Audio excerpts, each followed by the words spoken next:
ইসলামী ব্যাংকের যে সুযোগ্য ব্যবস্থাপনা পরিচালক, যার নেতৃত্বে 5 আগস্টের পরে এই ব্যাংকটি ঘুরে দাঁড়িয়েছিল, সেই সুযোগ্য ব্যবস্থাপনা পরিচালক ওমর ফারুক খানকে জোর করে পদত্যাগ করানো হয়েছে। আমাদের দাবি হলো তার যে পদত্যাগ, সেই পদত্যাগপত্র প্রত্যাহার করতে হবে, তাকে ব্যাংকে পুনর্বহাল করতে হবে। তাকে যদি ব্যাংকে পুনর্বহাল করা হয়, তাহলে এই দেশের গ্রাহক সমাজ, এই দেশবাসীর যে আস্থা তার প্রতি রয়েছে, ফলে অল্প সময়ের মধ্যেই এই ব্যাংকটি আবার ঘুরে দাঁড়াবে। সেই বিশ্বাস থেকে আমরা দাবি করছি ব্যবস্থাপনা পরিচালক ওমর ফারুক খানকে তার শপথে বহাল করা হোক। সম্মানিত গ্রাহক মণ্ডলী, আমাদের দাবি হলো যে সালাম ব্যাংক লুটেরা, ব্যাংক ডাকাত, তারা বিভিন্নভাবে ভয়ভীতি দেখিয়ে ইসলামী ব্যাংকের 82% শেয়ার তারা তাদের নিয়ন্ত্রণে নিয়েছে। ফলে আমাদের সুস্পষ্ট দাবি, এই শেয়ারগুলো বর্তমানে বাংলাদেশ ব্যাংক সেগুলোকে অবরুদ্ধ করে রেখেছে। এই শেয়ারগুলো সম্পর্কে সুস্পষ্ট সিদ্ধান্ত গ্রহণ করা হোক। এই শেয়ারগুলো নগদায়নের মাধ্যমে তার যে ঋণ রয়েছে, খেলাপি ঋণ রয়েছে, তার সাথে সমন্বয় করা হোক। একই সাথে আমাদের দাবি, এস আলম সহ বাংলাদেশের যত ব্যাংক লুটেরা আছে, তারা বাংলাদেশের যে সম্পদ বিদেশে পাচার করেছে, এই সম্পদগুলো দেশের ভিতরে এনে তাদের যে খেলাপি ঋণ আছে, সেই ঋণের সাথে সমন্বয় করা হোক।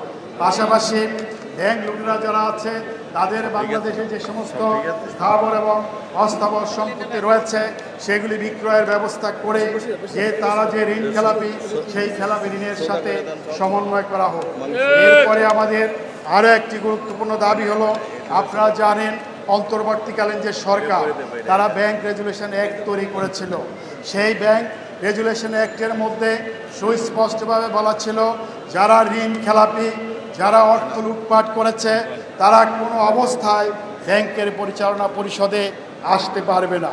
কিন্তু আমরা বিস্ময়ের সাথে লক্ষ্য করেছি যে জুলাই গণ অভ্যুত্থান পরবর্তী নির্বাচিত সরকার বিশেষ মহলের স্বার্থ চরিতার্থ করার জন্য 18 ক ধারা ব্যাংক রেজুলেশন অ্যাক্টে অন্তর্ভুক্ত করেছে, যেখানে ঋণ খেলাপি যারা আছে তাদেরকে আবার ব্যাংকের পরিচালনা পরিষদে অংশগ্রহণ করার সুযোগ করে দেওয়া হয়েছে। ফলে আমাদের সুস্পষ্ট দাবি, 18 ক ধারা বাতিল করতে হবে, কোনো ঋণ খেলাপি যাতে করে ইসলামী ব্যাংক সহ কোনো ব্যাংকের পরিচালনা পরিষদে না আসতে পারে। সম্মানিত গ্রাহক মণ্ডলী, আমরা দাবি করছি, যারা বাংলাদেশের অর্থ লুটপাট করেছেন, এই সমস্ত ব্যক্তিদেরকে চিহ্নিত করতে হবে, তাদের বিরুদ্ধে তদন্ত করতে হবে।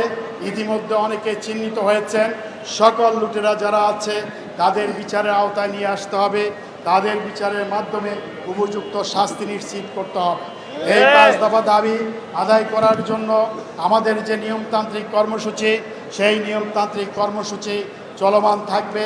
আজকে আমরা এখান থেকে বিক্ষোভ মিছিল করে প্রেস ক্লাবে আমাদের এই প্রোগ্রাম শেষ করব। আমাদের চলমান কর্মসূচি হলো, যে ইসলামী ব্যাংকের যিনি চেয়ারম্যান হিসাবে নিয়োগ পেয়েছেন, সেই অবৈধ চেয়ারম্যান, তাকে আমরা কোনোভাবেই ব্যাংক পরিচালনা করার ক্ষেত্রেই তিনি ব্যাংক পরিচালনা করুন, এই অবস্থায় আমরা দেখতে চাই না।